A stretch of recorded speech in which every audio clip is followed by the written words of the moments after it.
حضرت علی کرم اللہ وجہ سے ایک روایت بھی ملتی ہے، ایک شخص نے اپنے آپ کو بالکل کھانے پینے سے لاچار کر لیا، آپ نے اس کی مذمت کی اور بتایا کہ کیا میں نہیں کرتا یہ سب چیزیں؟ پھر ایک طرف یہ بھی روایت ملتی کہ خود حضرت نے گوشت، لام ان سب چیزوں سے کنارہ کشی کی ہے، عام سادہ لباس پہنا ہے، باسی سوکھی روٹی کھائی ہے، غالباً آپ مجھے بتا رہے تھے کہ 60 کلو ہے گندم، جو جو صرف آپ نے پوری زندگی کھائی ہے 63 سال کی عمر تک. تو یہ انداز صوفیانہ انداز ہے یا پھر ایک خاص انداز ہے؟ حضرت علی علیہ السلام کا جو پہلے تو بات روشن رہے کہ زہد ایک صوفی یا ایک عارف کا پہلا مرحلہ ہے، اور اس کا پہلی کلاس ہے اس کی، یعنی زہد کا مفہوم اور زہد تک پہنچنا اور خود کو زاہد کرنا، یہ ایک عارف اور صوفی کا دونوں کا مشترکہ پہلا مرحلہ ہے۔ اور یہ کمال مولا علی علیہ السلام کا ہے کہ آپ زاہد بھی ہیں اور حاکم بھی ہیں، کیونکہ ہوں، حاکم زاہد نہیں ہوتا، زاہد حاکم نہیں ہوتا۔ ہوں، وہ جو آپ مستجمع آپ جو جامع الازداد آپ کی جو ذات ہے نا، یعنی آپ کے ہاں ضدیں جمع ہیں۔ مولا علی علیہ السلام کے بارے میں اہل دل کا کہنا یہ جی، ہے کہ آپ جامع الازداد تھے، آپ کے اندر ضدیں جمع تھیں۔ بے شک۔ جو تلوار اچھی چلاتا ہے اس کا ہاتھ سخت ہوتا ہے، جو ہوں، قلم اچھا چلاتا ہے اس کا ہاتھ نرم ہوتا ہے۔ صحیح۔ لیکن جہاں تلوار بھی خوب چلے اور ذوالفقار بنے، اور جہاں قلم واہ بھی واہ! اچھا چلے اور صلح حدیبیہ بنے، وہ علی کا ہاتھ۔ سبحان تو اللہ! ایسے ہی زاہد ہے تو حاکم نہیں ہے، حاکم ہے تو زاہد نہیں ہے۔ تو زہد کی تعریف جو ہے جو اہل دل نے، اہل عرفان نے، اہل تصوف نے کی ہے، کسی چیز سے اپنے آپ کو وابستہ نہ کرنا، واہ! کسی بھی چیز کا خود کو اس کا اسیر نہ بنانا، کسی چیز کا اسیر نہ ہونا، یہ زہد ہے۔ ہوں، اس کا یہ ہرگز مطلب نہیں۔ ایک عارف کے پاس ایک شاگرد آیا، مجھے استاد شاگرد بنا لیں، انہوں نے کہا کہ تم میرے ساتھ کچھ رہو تو میں کچھ دیکھوں ہوں، کہ تمہیں اپنا شاگرد بھی بنا سکتا ہوں یا نہیں۔ ہوں، اسی اثنا میں مولا علی کے زیارت اور دیدار کا وقت آیا، تو کہا کہ ہم حضرت کے مزار پہ چل رہے ہیں، یہ کوفے کا واقعہ ہے۔ ہوں، تو جب آدھے رستے پہنچے تو اس شاگرد نے کہا کہ استاد میں آپ کے گھر اپنی ایک چیز چھوڑ آیا ہوں، میں وہ جا کر لے آؤں۔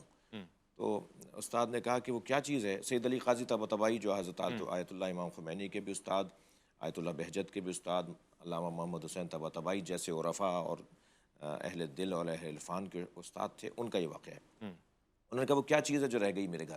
ہوں، کہا کہ وہ کشکول میرا رہ گیا۔ ہوں، تو کہا کہ ہم جائیں گے مولا کا دیدار کر کے واپس آئیں گے، کشکول وہیں رہے گا، کوئی نہیں لے گا۔ ہوں، کہا نہیں، اس کے بغیر میرا گزارا نہیں ہے۔ حضرت فرمایا یہی دنیا ہے۔ اللہ اکبر! دنیا یعنی اپنی وابستگی کو اتنا شدید کر لینا کہ اس کے بغیر گزارا ہی نہ ہو، اس کے بغیر ہم چل ہی نہ سکیں۔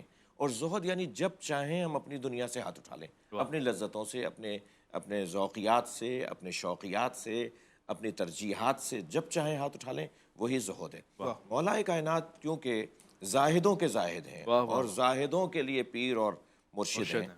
تو آپ کے ہاں یہ زندگی اس لیے ایک منفرد انداز سے سامنے آئی کہ حتیٰ ایک دفعہ فقراء کے ساتھ بیٹھ کے آپ کھانا تناول فرما رہے ہوں، ہیں، فقیروں نے آواز دی، مولانا ان کے ساتھ بیٹھ گئے، اپنا رومال کھولا جس میں روٹیاں بندھی ہوئی تھیں، تو رومال میں ایک گرہ کھولی، دوسری پہلے تو فقیروں نے کہا آپ ہمارا کھانا کھائیں، حضرت فرمایا مجھ پہ صدقہ حرام ہے، میں اپنی غذا اپنے ساتھ لے کے چلتا ہوں، اللہ مگر اکبر! تمہارے ساتھ بیٹھوں گا ضرور۔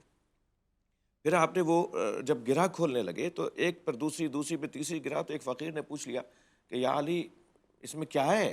ہوں، اتنا کیوں اس کو اہتمام سے باندھا ہوا ہے؟ ہوں، حضرت فرمایا سوکھی روٹی ہے۔ ہوں، اور جب کھولی تو وہ سوکھی روٹی تھی۔ ہوں، تو کہا پھر اتنی گرہیں کیوں لگائیں؟ کہا میں اس لیے اتنی گرہیں لگا دیتا ہوں کہ حسنین اس پہ روغن لگا دیتے ہیں، اللہ اکبر! میں نہیں چاہتا کہ اس پہ اللہ روغن لگایا اکبر! جائے۔ تو وہ جس انداز سے حضرت تو زہد مولا، اچھا ایک دفعہ فرمایا کہ تم مجھ جیسے نہیں ہو سکتے، جب کسی نے حضرت کی طرح اپنی زندگی کو اپنا لیا تو حضرت فرمایا تم میری طرح نہیں ہو سکتے، تم ان چیزوں کی طرف راغب ہو جاؤ جو چیزیں تمہیں اللہ نے نعمت کے طور پہ دی ہیں۔ ہوں، تو ایک سفر سے لوٹ رہے تھے، جب حضرت نے پوچھا ایک اپنے صحابی سے، چاہنے والے سے، کہ تمہارا بھائی کہاں ہے؟ کہا جی، وہ آپ کی طرح صحراؤں میں، دروں میں اور تنہائی کے اندر بیٹھا عبادت کر رہا ہے۔ حضرت نے فرمایا اس کو بلاؤ۔ ہاں، اس کو کہا وہ میری طرح نہیں ہو سکتا، ہوں، میرے مراحل کچھ اور ہیں ہاں، اور اس کے مراحل کچھ اور ہیں۔